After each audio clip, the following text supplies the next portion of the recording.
हर हर महादेव।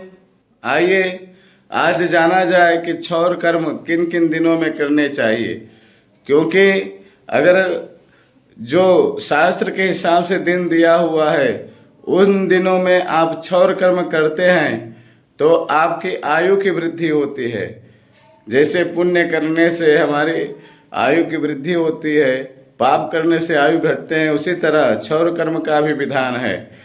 तो सोमवार को कराने से 7 मास आयु की वृद्धि होती है। उस दिन के जो देवता हैं प्रसन्न होते हैं और 7 मास आयु बढ़ाते हैं।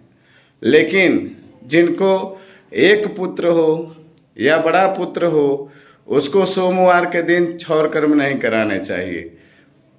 दूसरा है बुधवार। तो बुधवार को कराने से 5 मास की आयु वृद्धि होती है और बुधवार में सभी के लिए है, इसमें कोई बंधन इत्यादि नहीं है। तीसरा गुरुवार।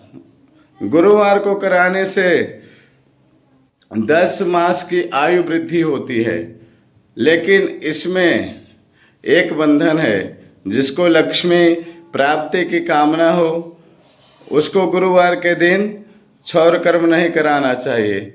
और जिसको विद्या भी प्राप्त करना हो, यानी कि विद्या और लक्ष्मी प्राप्ति के लिए जिसकी कामना हो उसको गुरुवार के दिन क्षौर कर्म नहीं करने चाहिए। उसके बाद शुक्रवार आता है। तो शुक्रवार सभी के लिए बंधन रहित है।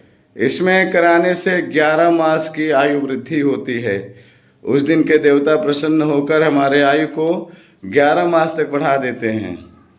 अब आइए जानते हैं कि किन दिनों में करने से आयु घटती है।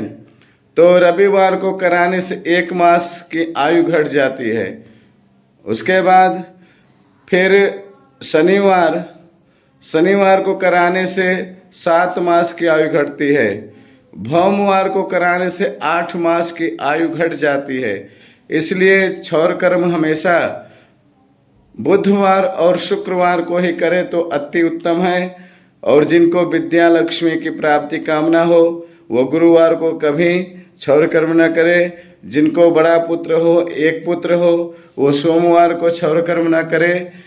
यही शास्त्र का जो निर्देश है, आज हम लोग क्षौर कर्म के बारे में जाने। हर हर महादेव। अगर अच्छा लगे तो शेयर लाइक कमेंट जरूर कर दें।